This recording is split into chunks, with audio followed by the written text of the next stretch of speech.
Okay. இப்ப இந்த problem பார்க்கலாம். இந்த ப்ராப்ளம் பார்க்கறதுக்கு நம்ம நியூ பேஜ் போயிடலாம். நியூ பேஜ்ல ஆரம்பிப்போம். என்ன குடுத்துருக்காங்க? எக்ஸ்ங்கிறது ஒரு ரேண்டம் வேரியபிள். சரிங்களா? அது அஸ்யூம்ஸ் த வேல்யூ ஆர்ன்னு குடுத்துருக்காங்க. அப்புறம் P of X equal to ஆர்ங்கிறது என்ன குடுத்துருக்காங்கன்னா, Q power R minus 1 into P. ஆரோட வேல்யூ வந்து 1, 2, 3 அப்படின்னு குடுத்துருக்காங்க. சரிங்களா? இதுல எம்ஜிஎஃப் கண்டுபிடிக்க சொல்லியிருக்காங்க. மீன் அண்ட் வேரியன்ஸ் கண்டுபிடிக்க சொல்லியிருக்காங்க. ஓகே. ஃபர்ஸ்ட் என்ன பண்ண போறோம்? எம்ஜிஎஃப் ஓட ஃபார்முலா என்ன? எம்ஜிஎஃப் ஓட ஃபார்முலா என்ன? mx of t is equal to e power tx அப்படிங்கிறது ஃபார்முலா. அப்ப e power tx நம்ம என்ன எழுதுவோம் அதை? எப்பயுமே சமேஷன் e power உள்ள இருக்கிறது அப்படியே எழுதணும். பட் ஆனா இங்க x ஓட வேல்யூ என்ன எடுக்க போகுது? r எடுக்க போகுது. அதனால e power tr p of x equal to r equal to 1 to infinity. ஏன்னா இங்க r ஓட வேல்யூ எங்க போகுது? 1ல இருந்து இன்ஃபினிட்டி வரைக்கும் போகுது. அதனால இப்ப இதை சப்ஸ்டிட்யூட் பண்ணுங்க.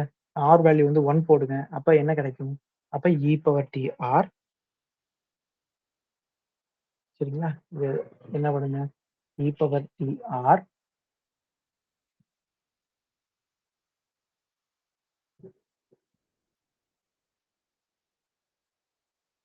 இதுல வந்து summation r equal to 1 to infinity e power tr 2 power r minus 1 into p அப்படின்னு வருமா? இப்ப இதுல என்ன பண்ண போறேன்? இந்த p ல வந்து r இல்ல, அதை வெளியே எடுத்துக்கிறேன். இந்த q லையுமே ஒரு q வெளியே எடுத்துடுறேன். சரிங்களா? அதுக்கடுத்து என்ன பண்ணிடுறேன் அப்படின்னா, summation r equal to 1 to infinity என்ன கிடைச்சிரும்? e power tr 2 power rன்னு கிடைக்கும். கரெக்டா?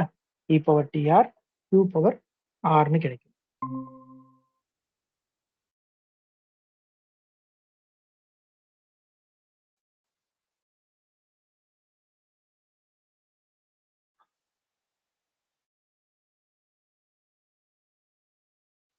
இப்ப நான் என்ன பண்றேன் அப்படின்னா, இதுல இருந்து ஒரு q இருந்து ஒரு q e power t வெளியே எடுத்துறேன். அப்ப என்ன கிடைக்கும்? Summation r equal to 1 to infinity. சரிங்களா? அப்ப e power t வெளியே எடுத்துட்டேன் அப்படின்னா e power r உள்ள இருக்கும். ஏன்னா e power tr எப்படி எழுதிக்கலாம்? e power t into e power r எழுத முடியாது.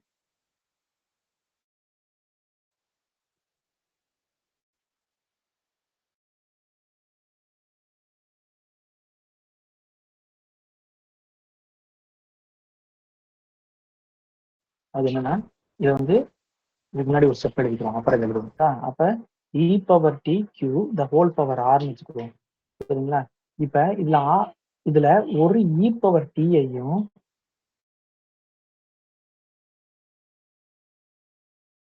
ஒரு q-ஐயும் e power t-யும் வெளியே எடுத்துருங்க.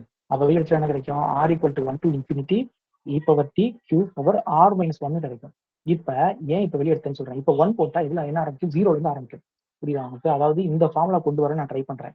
இந்த ஃபார்முலா கொண்டு வர ட்ரை பண்றேன். இந்த ஃபார்முலா என்னது? சமேஷன் சரிங்களா? r equal to 0 to infinity x power r. இதுதான் அந்த ஃபார்முலா.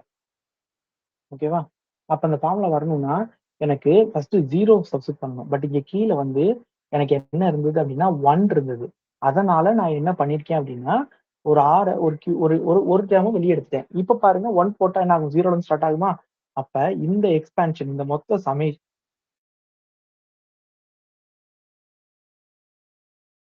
இதுக்கு ஈக்குவலா இருக்கும்.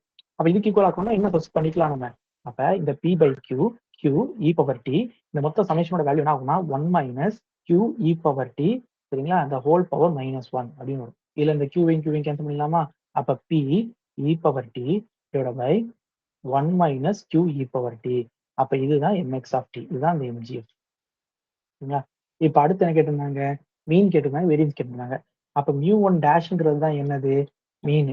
இந்த μ1 டேஷ் என்ன பண்ண போறேன் அப்படின்னா, mx of t-ய ஒரு தடவை டிஃபரன்ஷியேட் பண்ணி அதுல t is equal to 0 போட்டா கிடைச்சிருமா? நம்ம பார்த்திருக்கோம்ல. d by dt power r r time differentiate பண்ணி mx of t-ல நீங்க 0 சப்ஸ்டிட்யூட் பண்ணீங்க அப்படின்னா t is equal to 0 apply பண்ணீங்க அப்படின்னா கிடைக்கிறது தான் μr டேஷ். இது அந்த ஃபார்முலா நான் யூஸ் பண்றேன். அப்ப இத ஒரு தடவை டிஃபரன்ஷியேட் பண்றதுனா என்ன ஆகும்? நான் t-ய பொறுத்து பண்ணணும் ஒரு தடவை. அப்ப ஒரு தடவை பண்ணா என்ன கிடைக்கும் அப்படின்னா t e power t 1 minus q e power t the whole square கிடைக்கும். சரிங்களா? இதை ஒரு தடவை டிஃபரன்ஷியேட் பண்ணா. ஓகேவா? அடுத்தது இதுல இதை 2 தடவை டிஃபரன்ஷியேட் பண்ணலாம். சாரி, இது டைரக்டா அப்படி எழுதக்கூடாது. இது என்ன பண்ணணும் அப்படின்னா தனியா நான் எழுதிக்கிறேன். தனியா நான் எழுதிக்கிறேன். ஏன்னா இது வந்து ஃபார்முலா. இப்ப எம்எக்ஸ் டேஷ் ஆஃப் டி அப்படின்னா டீயை பொறுத்து டிஃபரன்ஷியேட் பண்ணுங்க.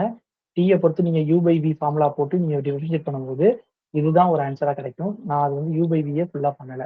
அதே இது MX double dash of T. Double dash of டினா இது அகைன் வந்து நீங்க யூ பை வி மெத்தட்ல பண்ணணும்.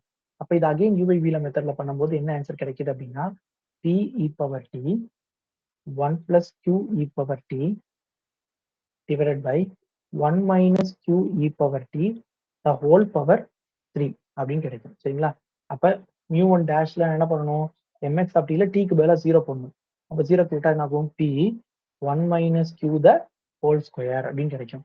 1 minus qங்கிறது இந்த இடத்துல இந்த அதாவது இந்த இது வந்து நான் சொன்னேன். இது வந்து என்ன அப்படின்னா இந்த ப்ராப்ளத்துல qங்கிறது 1 minus p, pங்கிறது 1 minus q. அப்ப p by p square is equal to 1 by p. இதே மாதிரி mu2 டேஷ். அப்ப mu2 டேஷ்ங்கிறது என்ன அப்படின்னா இந்த mx of t ரெண்டு தடவை டிஃபரன்ஷியேட் பண்ணி t equal to 0 போடுறது. அப்ப இதுல t equal to 0 போட்டா என்ன ஆகும்? p சரிங்களா? அதுக்கு அடுத்து என்னது? இதுல p அடுத்ததுல 1 plus q மேல வந்து 1 plus q சரிங்களா? கீழே வந்து 1 minus q the whole power 3. அப்ப இது அகைன் என்ன கீழே இருக்குது p கியூபா மாறுமா? அப்ப p into 1 plus q divided by p q னு வரும். இதுல p அடிச்சு கொடுத்துட்டா 1 plus q divided by p ஸ்கொயர்னு வரப்போகுது. நமக்கு கேட்டது வந்து வேரியன்ஸ் கேட்டாங்க. வேரியன்ஸ்ன்றது என்ன அப்படின்னா mu2. mu2ஓட ஃபார்முலா என்ன? mu2 dash minus mu1 dash the whole square. அப்ப mu2 டேஷ்ங்கிறது என்ன கண்டுபிடிச்சோம் இப்பதான் 1 plus q divided by p square. mu1 டேஷ்ங்கிறது என்ன கண்டுபிடிச்சோம் 1 by p அதோட ஹோல் ஸ்கொயர். ஸோ இதை போட்டு சிம்பிளை பண்ணீங்கன்னா கடைசி என்ன கிடைக்கும்னா q by p ஸ்கொயர் அப்படின்னு கிடைக்கும். ஸோ இதுல இருந்து நீங்க மீனும் வேரியன்ஸும் கண்டுபிடிச்சிடலாம். ஓகேவா? அடுத்து என்ன இருக்குன்னு பார்ப்போம்.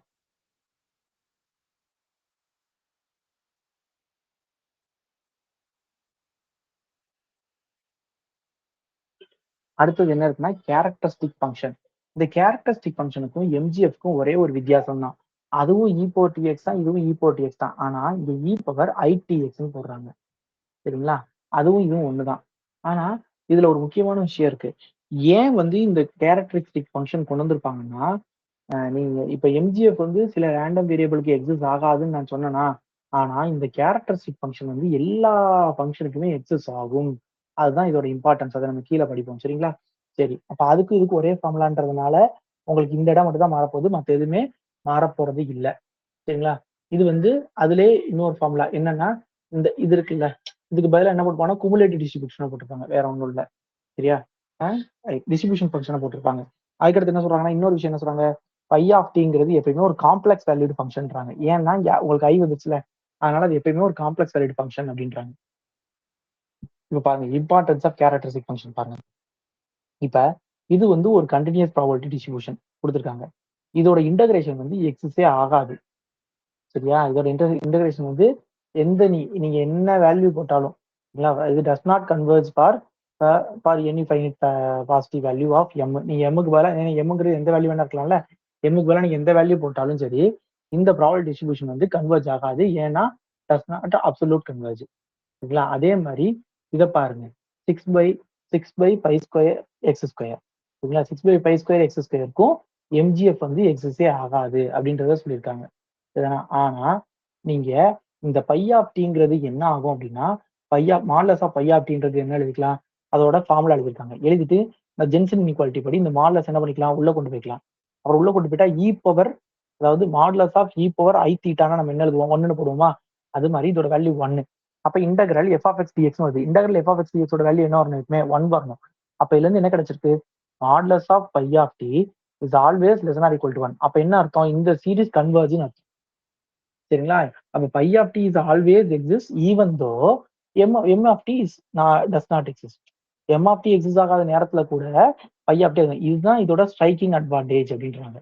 இதுதான் இந்த பை ஆஃப் டியோட ஸ்ட்ரைக்கிங் அட்வான்டேஜ் அப்படின்றாங்க. சரிங்களா? அடுத்து அதுல இருக்கக்கூடிய சில ப்ராப்பர்ட்டிஸ் பை ஆஃப் டியோட ப்ராப்பர்ட்டிஸ் என்னென்ன? பை ஆஃப் ஜீரோட வேல்யூ வந்து 1. சரிங்களா? பை ஆஃப் ஜீரோட வேல்யூ வந்து 1. Phi of T modulus of phi of T always less or equal to 1. இதுக்கு முன்னாடி சொன்னேன். அப்புறம் பை ஆஃப் டிங்கிறது கண்டினியூஸ் எவ்ரிவேர். அதே தான் திரும்பியும் phi of T is a continuous function of T in minus infinity to infinity. அடுத்தது phi of T is also uniformly continuous. அப்புறம் phi of T is defined in every finite interval. Finite இன்டர்வல்னா ஒன்றும் இல்லை, minus T, அதாவது any finite interval A comma பின்னு அர்த்தம். Any finite interval A comma B. நீங்க A comma டின்னு எந்த finite interval எடுத்தாலும் அதுக்குள்ள இருக்கும். சரிங்களா, அதுக்குள்ள அது வந்து டிஃபைன் ஆயிருக்கும். அடுத்தது இது வந்து இது காஞ்சுகேட் ஃபங்க்ஷன். இது ரெண்டுமே என்னது? Conjugate function. காஞ்சுகேட்னா என்ன அர்த்தம்? அப்ப பை எக்ஸ் ஆஃப் டி பார் பாத்தீங்கன்னா அது பை எக்ஸ் ஆஃப் மைனஸ் டின்னு கிடைக்கும். இது ஒரு முக்கியமான கொஸ்டின், நோட் பண்ணிக்கோங்க. சரிங்களா, பை எக்ஸ் ஆஃப் டியோட பார் பாத்தீங்கன்னா அது பை ஆஃப் எக்ஸ் மைனஸ் டின்னு கிடைக்கும். அடுத்து அதோட சில ரிசல்ட்ஸ் இதுக்கு முன்னாடி பார்த்த ரிசல்ட்ஸ் மாதிரியே சில சி இருந்தா அந்த சி மேல வந்துடும். அப்புறம் வந்து அடிஷன்ல இருந்துச்சுன்னா இண்டிபெண்டா வச்சுக்கோங்க. அடிஷனா இருந்தா இங்க ப்ராடக்ட்ல வருது. Converse not true. Converse not ட்ரூன்னு என்ன சொல்றாங்க? அதாவது இந்த இந்த இன்இக்வாலிட்டி இருந்துச்சுன்னா இண்டிபெண்டா இருக்கணும்னு அவசியம் கிடையாது அப்படின்றாங்க. இண்டிபெண்டா இருந்தா இப்படி எழுதிக்கலாம்னு சொல்றாங்கல்ல, அதே இப்படி எழுதுனா அதுக்காக இண்டிபெண்டா இருக்கணும் அவசியம் இல்லை அப்படின்றாங்க. அதுக்கடுத்து effect of change of origin. அதே மாதிரி தான் யூஸ் ஈக்குவல் டு ஏ, இது X minus A by H. அப்ப என்ன மாறுது? அங்க வந்த மாதிரி தான் எக்ஸஸா ஒரே ஒரு ஐ வந்திருக்கு, தெரியுதா? மைனஸ் ஐ வந்திருக்கு, மற்றபடி எதுவுமே மாறல. சரிங்களா, நல்லா தெளிவா பார்த்துக்கோங்க. அடுத்து யூனிக்னஸ் தியரம்னு ஒன்று இருக்கு. இந்த யூனிக்னஸ் தியரம் வந்து கேரக்டரிஸ்டிக் ஃபங்க்ஷனுக்கு மட்டும் கிடையாது. இது இந்த யூனிக்னஸ் தியரம் வந்து மொமோசின்டெடிக் ஃபங்க்ஷனுக்கும் ட்ரூ தான். என்ன சொல்லுவாங்க அப்படின்னா, ரெண்டு டிஸ்ட்ரிபியூஷன் ஃபங்க்ஷன் எடுத்துக்கிறேன், அது ரெண்டுக்கும் கேரக்டரிஸ்டிக் ஃபங்க்ஷன் ஈக்குவலா இருந்தா அது ரெண்டோட டிஸ்ட்ரிபியூஷன் ஃபங்க்ஷன் ஈக்குவலா தான் இருக்கும் அப்படிங்கிறது தான் இந்த யூனிக்னஸ் தியரம். இதை வச்சு தான் நம்ம என்ன பண்ணுவோம் அப்படின்னா, பின்னாடி வந்து ரெண்டு டிஸ்ட்ரிபியூஷன் ஈக்குவல் எப்போ ஈக்குவல் எப்போ ஈக்குவல் நம்ம படிப்போம். நல்லா ஞாபகம், ரெண்டு டிஸ்ட்ரிபியூஷன் எடுத்துக்கிறேன். சரிங்களா, அந்த ரெண்டு டிஸ்ட்ரிபியூஷன் எக்ஸ்னு ஒரு ரெண்ட வேரியபிள், ஒய்னு ஒரு ரெண்ட வேரியபிள், அதுக்கு கரஸ்பாண்டிங்கா எக்ஸுக்கு எஃப் ஆஃப் எக்ஸ், இது ஒய்க்கு ஜி ஆஃப் ஒய்னு ஒன்று இருந்ததுன்னா, இந்த எஃப் ஆஃப் எக்ஸும் ஜி ஆஃப் ஒய்யும் சரிங்களா ஐடென்டிக்கலா இருக்கணும் அப்படின்னா அது கரஸ்பாண்டிங் எம்ஜிஎஃப் வந்து ஐடென்டிக்கலா இருக்கணும். அதே மாதிரி தியரம் வந்து இருக்குன்னா கேரக்டரிஸ்டிக் ஃபங்க்ஷனுக்கு பொருந்தும். அதுதான் இந்த 4வது பாயிண்ட். அடுத்து ஒரு ப்ராப்ளம். சரிங்களா, அடுத்த ப்ராப்ளம் என்ன கேட்டிருக்காங்க அப்படின்னா குமுலண்ட் கேட்டிருக்காங்க. சரியா, ஓகே, ப்ராப்ளம் பார்க்கலாம். இந்த ப்ராப்ளம் என்ன கொடுத்துருக்காங்க பாருங்க, குமுலண்ட் கொடுத்துட்டாங்க. சரிங்களா, அவங்க கேட்டிருக்கிறது வந்து கேரக்டரிஸ்டிக் ஃபங்க்ஷன் கேட்டிருக்காங்க. நம்ம இதுக்கு முன்னாடி ஒன்று பார்த்தோம், அதாவது கேத்து குமுலண்ட் எப்படி கண்டுபிடிக்கணும்னா coefficient of T power R by R factorial in MX of டின்னு ஒன்று பார்த்தோமா. இப்ப இதே குமுலண்ட்டுக்கு இன்னொரு ஃபார்முலா இருக்கு, என்னன்னா coefficient of I TI power R divide by R factorial in in phi X of T. அதாவது எம்எக்ஸ் ஆஃப் டினா T power R by R factorial. Phi X of T அப்படின்னா I T power R by R factorial. சரிங்களா, இதான் formula. சரி, இப்போ இதை வச்சு எப்படி கண்டுபிடிக்கிறது? உங்க குமுலன் கொடுத்துட்டாங்க, அதை வச்சு நம்ம எப்படி கேரக்டரிஸ்டிக் கண்டுபிடிக்கிறது? அதே மாதிரி இன்னொரு விஷயம் என்ன அப்படின்னா, இந்த கேஎக்ஸ் ஆஃப் டிக்கு நம்ம ஃபார்முலா என்ன எழுதியிருப்போம்? லாக் எம்எக்ஸ் ஆஃப் டின்னு எழுதிருப்பீங்களா? ஓகேங்களா, லாக் எம்எக்ஸ் ஆஃப் டி எழுதிருக்கீங்களா? இது வந்து லாக் பை எக்ஸ் ஆஃப் டின்னு எழுதிக்கலாம். ஞாபகம் வச்சுக்கோங்க. சரிங்களா, லாக் பை எக்ஸ் ஆஃப் டின்னு எழுதிக்கலாம். இப்போ பாருங்க, இப்ப அப்ப இந்த இடத்துல என்ன பண்றாங்க, முதல் கேஎக்ஸ் ஆஃப் டி நான் எழுத போறேன். கேஎக்ஸ் ஆஃப் டி என்னது? சமேஷன். சரிங்களா, R equal to 1 to infinity R equal to 1 to infinity TI by R factorial into அதோட குமுலண்ட். கரெக்டா? ஏன்னா அப்படித்தானே எழுதணும், அப்படித்தானே போட்டிருக்கோம். இந்த எம்எக்ஸ் ஆஃப் டி, இந்த பைஎஃப்எக்ஸ், அதாவது கேஎக்ஸ் ஆஃப் டில வந்து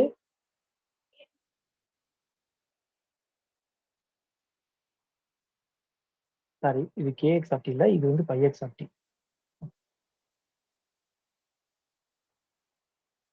சாரி, இல்ல, இது வந்து கேஎக்ஸ் ஆஃப் டி. சரிங்களா, இப்போ இதை எக்ஸ்பேண்ட் பண்ணுங்க. இதை எக்ஸ்பேண்ட் பண்ணீங்கன்னா என்ன ஆகும்? Summation R equal to 1 to infinity IT power R by R factorial into KR. கேஆர்ங்கிறது N into R minus 1 factorial. அப்போ இந்த எண்ணை வந்து என்ன பண்ணிக்கலாம், நீங்க வெளியே கொண்டு போயிடலாம். அப்போ இந்த எண்ணை வெளியே கொண்டு போயிட்டீங்கன்னா which is equal to N summation R equal to 1 to infinity IT power R divide by இங்க ஆர் மைனஸ் 1 ஃபேக்டோரியல் இருக்கு, இங்க ஆர் ஃபேக்டோரியல் இருக்கு. அடிச்சு கொடுத்தா வெறும் ஆர் மட்டும் வரும். சரிங்களா, அப்போ இதுக்கூட எக்ஸ்பான்ஷன் எழுதணும். இதோட எக்ஸ்பான்ஷன் எழுதுனா என்ன ஆகும் அப்படின்னா உங்களுக்கு என் ஆருக்கு பதிலாக 1 போடுங்க. ஆருக்கு பதிலாக 1 போட்டால் என்ன கிடைக்கும் அப்படின்னா ஐடின்னு கிடைக்கும். ஆருக்கு பதிலாக 2 போட்டால் ஐடி ஸ்கொயர் பை 2ன்னு கிடைக்கும். ஆருக்கு பதிலாக 3 போட்டால் ஐ3 3 கிடைக்கும். இது என்ன அப்படின்னா minus of log 1 minus X அந்த ஃபார்முலா. சரிங்களா? இது எதோட ஃபார்முலா அப்படின்னா மைனஸ் ஆஃப் லாக் 1 மைனஸ் எக்ஸோட ஃபார்முலா. இங்க எக்ஸ் இருக்க இடத்துல ஐடி இருக்கு, அதனால ஐடின்னு போட்டிருக்கோம். சரியா? அப்ப இங்க லாக பொறுத்த வரைக்கும் முன்னாடி இருக்கிறத எங்க கொண்டு போவீங்க? பவர்ல கொண்டு போவீங்களா? முன்னாடி இருக்கிறத எங்க கொண்டு போவீங்க? பவர்ல கொண்டு போவீங்க. அப்போ 1 minus IT the whole power, இந்த மைனஸும் மேல வந்துடும், இந்த எண்ணும் மேல வந்துடும், ரெண்டு மேல வந்துருமா? இப்ப இதுதான் அந்த பை எக்ஸ் ஆஃப் டி. அப்ப பை எக்ஸ் ஆஃப் டி என்ன அப்படின்னா 1 minus IT the whole power minus என்ன அர்த்தம். சரிங்களா? இப்போ இதோட இந்த ப்ராப்ளம் இருக்குது. அடுத்து இன்னும் சில ப்ராப்பர்ட்டிஸ் இருக்கு, அதை பார்த்துருவோம் என்னென்ன ப்ராப்பர்ட்டி அப்படின்னு. சரிங்களா? ஃபர்ஸ்ட் ப்ராப்பர்ட்டி என்ன அப்படின்னா, இப்போ எக்ஸுங்கிறது distribution function symmetrical about zero அப்படின்னா என்ன அர்த்தம்? சிமெட்ரிக்கல் அபவுட் ஜீரோனா என்ன அர்த்தம்? அப்ப ஜீரோக்கு இந்த பக்கம் இருக்கக்கூடிய ப்ராபபிலிட்டி இந்த பக்கம் இருக்கக்கூடிய ப்ராபபிலிட்டி ஈக்குவலா இருக்கும், அதை மென்ஷன் பண்ணிருக்காங்க. சரிங்களா? அதே இது டிஸ்ட்ரிபியூஷன் ஃபங்க்ஷனுக்கு அது இந்த மாதிரி வரும். அதாவது எப்படின்னா, ஏன்னா இதோட டோட்டல் வேல்யூ டிஸ்ட்ரிபியூஷன் ஃபங்க்ஷன்ல டோட்டல் வேல்யூ 1 இல்ல, அப்ப அதை மென்ஷன் பண்ணிருக்காங்க. இது வந்து கொண்டு வாங்களேன், ஒன்று தான் உங்களுக்கு புரியும். F of minus X plus F of X is equal to 1 அப்படின்றத மென்ஷன் பண்ணிருக்காங்க. ஸோ நீங்க சிமெட்ரிக்கல் அபவுட் ஜீரோனா இந்த ரெண்டு கேஸை ஞாபகம் வச்சுக்கோங்க. அப்படி என்ன சொல்ல வராங்கன்னா, சிமெட்ரிக்கல் அபவுட் ஜீரோவா இருந்தா பை எக்ஸ் ஆஃப் டி வந்து ரியலா இருக்கும் அப்படின்றாங்க. இதுதான் இதுல ரிசல்ட்டே. சரிங்களா? இந்த சிமெட்ரிக்கல் அபவுட் ஜீரோனா என்ன மீனிங்ன்றது தான் இந்த லைன். ஓகேவா? இப்ப சிமெட்ரிக்கல் அபவுட் ஜீரோவா இருந்தா பை எக்ஸ் ஆஃப் டி வந்து ரியலாவும் இருக்கும், அதே நேரத்துல என்னவா இருக்கும்? ஈவனா இருக்கும் அப்படின்றாங்க. சரியா? அடுத்தது இது ஆல்ரெடி பார்த்தது, நம்ம மியூ ஆர் டேஷ் பார்த்திருக்கோம்ல எம்எக்ஸ் ஆஃப் டில. அதே இது பை ஆஃப் டியை வச்சு எழுதும் போது எக்ஸஸா என்ன வந்திருக்கு மட்டும் பார்த்துக்கோங்க. Minus phi E minus I the whole power R அப்படின்னு வந்திருக்கு. சரிங்களா? Minus I the whole power R அப்படின்றது வந்திருக்கு. அடுத்தது இந்த போலியார் சஃபிஷியன்ட் கண்டிஷன் அப்படின்றது என்ன அப்படின்னா, ஒரு ஃபங்க்ஷன் வந்து கேரக்டரிஸ்டிக் ஃபங்க்ஷனா இருக்கணும்னா என்னென்ன கண்டிஷன் அதை உள்ள வச்சிருக்கணும் அப்படிங்கறத சொன்ன ஒரு பேரோட சேர்த்து அவங்க இது வந்து பாலியாஸ் சஃபிஷியன்ட் கண்டிஷன் கொடுத்துருக்காங்க. சரிங்களா? என்னென்ன கண்டிஷன் இருக்கணுமா? பை ஆஃப் ஜீரோ வந்து ஜீரோவா இருக்கணும், பை ஆஃப் டியும் பை ஆஃப் மைனஸ் டியும் ஈக்குவலா இருக்கணும், பை ஆஃப் டி கண்டினியூஸா இருக்கணும், பை ஆஃப் டி கான்வெக்ஸா இருக்கணும். இது வந்து கான்வெக்ஸோட டெஃபினிஷன். அப்புறம் limit T tends to infinity phi of T வந்து ஜீரோ இருக்கணும், அதாவது இன்ஃபினிட்டி நோக்கி போகும்போது பையன்ற ஃபங்க்ஷன் ஜீரோ நோக்கி போகணும் அப்படின்னு சொல்றாங்க. ஸோ அப்போ இந்த கண்டிஷன் எல்லாத்தையும் வச்சிருக்கணும், வச்சிருந்தா அது ஆட்டோமேட்டிக்கா என்ன ஆயிரும்? ஒரு கேரக்டரிஸ்டிக் ஃபங்க்ஷனா மாறிடும் அப்படின்றாங்க. இது வந்து எக்ஸாம்பிள். இந்த எக்ஸாம்பிள் என்ன ஆகுதுன்னா, மேல எல்லா கண்டிஷனையும் சாட்டிஸ்ஃபை பண்றதுனால அது கேரக்டரிஸ்டிக் ஃபங்க்ஷனா இருக்குது அப்படின்றதுக்கு கொடுத்துருக்காங்க. ஸோ இது ரெண்டுமே ஒரு கேரக்டரிஸ்டிக் ஃபங்க்ஷன் தான். சரிங்களா? அப்புறம் எக்ஸுங்கிறது ஒரு நார்மல் வேரியேட், பின்னாடி பார்ப்போம் அது என்னன்னு. நார்மல் வேரியேட்டா இருந்துச்சு அப்படின்னா, எக்ஸுங்கிறது ஒரு நார்மல் வேரியேட்டா இருந்துச்சு அப்படின்னா அதோட பை ஆஃப் டி என்ன வரும் அப்படின்னு கொடுத்துருக்காங்க. என்னன்னா E power I mu T. சரிங்களா? Minus sigma square T square by 2. இது அங்கேயும் படிப்போம். சரிங்களா? அதே போல இதுல வந்து பை ஆஃப் மைனஸ் டியும் not equal to phi of T. இந்த எக்ஸாம்பிள் ஏன் இந்த இடத்துல கொடுத்துட்டாங்கன்னா, இதெல்லாம் வந்து சஃபிஷியன்ட், இதுல இருக்க எல்லா கண்டிஷனும். இது இருந்தா கேரக்டரிஸ்டிக் ஃபங்க்ஷனா இருக்கும், பட் இது இல்லைன்னா இல்லைன்னு நம்ம சொல்ல முடியாது. ஏன்னா இதா இருக்குல்ல, இங்க பாருங்க, இது ரெண்டையும் மேட்ச் பண்ணி பாருங்க. ஸோ இந்த நார்மல் டிஸ்ட்ரிபியூஷன்ல இந்த கண்டிஷன் இல்லாமலே அங்க பை ஆஃப் டி வந்து கேரக்டரிஸ்டிக் ஃபங்க்ஷனா இருக்கு அப்படின்றாங்க, வேற ஒன்றும் இல்லை. சரியா? ரைட். அடுத்தது நெசசரி அண்ட் சஃபிஷியன்ட் கண்டிஷன் என்ன? இது வந்து கேட்கறதுக்கான வாய்ப்பு ரொம்ப ரொம்ப ரொம்ப கம்மி, இருந்தாலும் நான் இருக்குன்றதுக்காக எடுத்து வச்சிருக்கேன். சரிங்களா? Cramer's necessary and sufficient condition, அதாவது என்னன்னா ஒரு பவுண்டட் கண்டினியூஸ் ஃபங்க்ஷன், அந்த அதை வந்து நீங்க கேரக்டரிஸ்டிக் ஃபங்க்ஷனா இருக்கணும் ஒரு டிஸ்ட்ரிபியூஷனுக்கு அப்படின்னா அதோட நெசசரி அண்ட் சஃபிஷியன்ட் கண்டிஷன் என்னன்னா, மொதல் கண்டிஷன் வந்து பை ஆஃப் ஜீரோ வந்து ஒன்னா இருக்கணும். ரெண்டாவது பை ஆஃப் எக்ஸ் கமா ஏவோட எக்ஸ் கமா ஏ அப்படிங்கிறத ஒரு இன்டகிரேஷனா டிஃபைன் பண்ணியிருக்காங்க. இந்த இன்டகிரேஷனோட வேல்யூ வந்து நான் நெகட்டிவா இருக்கணும். இல்ல ரெண்டு, ஒன்னு பை ஆஃப் ஜீரோ வந்து ஒன்னா இருக்கணும், ஒன்னாவது phi of X X comma A வந்து ரியல் அண்ட் நான் நெகட்டிவா இருக்கணும். இந்த ரெண்டு கண்டிஷன் சாட்டிஸ்ஃபை பண்ணுச்சுன்னா அந்த பை வந்து, அதாவது அந்த பவுண்டட் கண்டினியூஸ் ஃபங்க்ஷன் வந்து ஒரு கேரக்டரிஸ்டிக் ஃபங்க்ஷனா இருக்கும் அப்படின்றாங்க. சரிங்களா? இதுல உள்ள இருக்கிறத நல்லா கவனிச்சு பாருங்க. இது வந்து கன்வல்யூஷன் டெஃபினிஷன் மாதிரி வரும். சரிங்களா? இது ஜஸ்ட் வந்து நீங்க மனப்பாடம் பண்ணிக்கோங்க, ரொம்ப இன்டெப்தா பார்க்க வேண்டாம். அடுத்ததும் அதே மாதிரி தான். என்ன அப்படின்னா, இதுவும் necessary sufficient condition for bounded uniformly continuous function. மேல பார்த்துக்குது பவுண்டட் கண்டினியூஸ் ஃபங்க்ஷன், இது பவுண்டட் யூனிஃபார்ம்லி கண்டினியூஸ்க்கு ரெண்டு இது. ஒன்னு என்னன்னா phi of zero equal to one அங்க சொன்னது, ஆனா இங்க ரெண்டாவது phi of T is non negative and definite function. Definite ஃபங்க்ஷனா இருக்கணும். நான் நெகட்டிவ் டெஃபனைட் ஃபங்க்ஷனா இருக்கணும் அப்படின்னு சொல்லியிருக்காங்க. சரிங்களா? இந்த 2 கண்டிஷன் இருந்துச்சுன்னா அப்ப வந்து அந்த ஃபங்க்ஷன் வந்து என்னவா இருக்கும் அப்படின்னா வந்து உங்களுக்கு ஒரு கேரக்டரிஸ்டிக் ஃபங்க்ஷனா இருக்கும் அப்படின்றாங்க. இந்த நான் நெகட்டிவ் டெஃபனைட்னா ஒன்றும் இல்லை. பை ஆஃப் டி வந்து எதுவும் கிரேட்டர் ஆர் ஈக்குவல் டு 0 இருக்கணும் அப்படின்றது தான் மீனிங். சரிங்களா? அடுத்தது மல்டி வேரியட் மொமெண்ட் ஜென்ரேட்டிங். நம்ம வந்து 2க்கு படிச்சோம்ல. இது மல்டி வேரியட்னா என்ன பண்றது? அப்ப மல்டி வேரியட்ன்ற போது எக்ஸ்ங்கிறது x1 x2 எக்ஸ் என்ன இருந்துச்சுன்னா அப்ப mx ஆஃப் t நீங்க எப்படி எழுதுவீங்க? Expectation e power t1x plus t2x plus t3x tnx எழுதிக்கலாம். இதுல இன் பர்டிகுலர்ல 2 வேரியபிளுக்கு எப்படி எழுதுவோம்? இது ஆல்ரெடி நம்ம பார்த்ததுதான். அது திரும்ப சொல்றாங்க. எனது expectation of E power t1x1 plus t2x நம்ம தனித்தனியா பார்த்தோம்ல முதல்ல ஜாயின் மொமெண்ட்னு. சரிங்களா? அதோட எக்ஸ்பான்ஷன் மாதிரி இது. சரிங்களா? mx ஆஃப் t இது வந்து என்னன்னா எக்ஸ்ங்கிறது x1 x2ன்னு 2 ரேண்டம் வேரியபிள உள்ள வச்சிருந்தா அப்ப நீங்க எப்படி எழுதணும் அப்படின்றாங்க. சரிங்களா? இதுலயுமே நம்ம அங்க பார்த்த மாதிரி அதுல நம்ம பார்த்தோம்ல மியூ ஆர் டேஷும் மூவ் ஒன் டேஷும் அது மாதிரி இங்க நீங்க பாக்குறீங்க. எப்படி mx1னா x2 t எஸ்க்கு பதிலா அந்த t2க்கு பதிலா 0. அப்ப t2க்கு பதிலா 0னா இந்த டேர்ம் வராது. அப்ப இது மட்டும் தான் வரும். அது அகைன் என்னது m1 x1 ஆஃப் t. அதே இது முதல்ல 0 போட்டா அது என்ன கிடைக்க போகுது m x2 ஆஃப் t. அப்புறம் நம்ம ஜென்ரலா பார்த்தோம். என்னது மியூ ஆர் டேஷ்க்கு ஒரு ஃபார்முலா பார்த்தீங்கன்னா இருக்கா? dy dt power R mu R இது mx ஆஃப் t பார்த்தோம்ல. அதே இது ஜாயிண்ட்டுக்கு இருந்தா என்ன பண்றது? அப்ப அங்க பாத்தீங்கன்னா பார்ஷியல் யூஸ் பண்றாங்க. என்ன யூஸ் பண்றாங்க? பார்ஷியல். நீங்க பார்ஷியலா t1 பொறுத்து r டைம் டிஃபரன்ஷியேட் பண்ணி t1 t2 0 போட்டீங்கன்னா கிடைக்கிறது x1 பவர் r. அதே இது நீங்க r2 பொறுத்து டிஃபரன்ஷியேட் பண்ணி t1 t2 பதிலா 0 போட்டீங்கன்னா கிடைக்கிறது x2 r.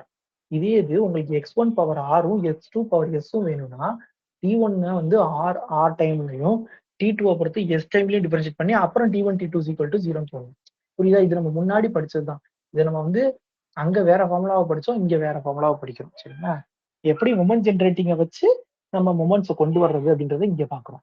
அடுத்து அதே மாதிரி மல்டிவேரியட் குமுலண்ட் அதே தான். சரிங்களா? அதே மாதிரி என்ன பண்ணிக்கணும்?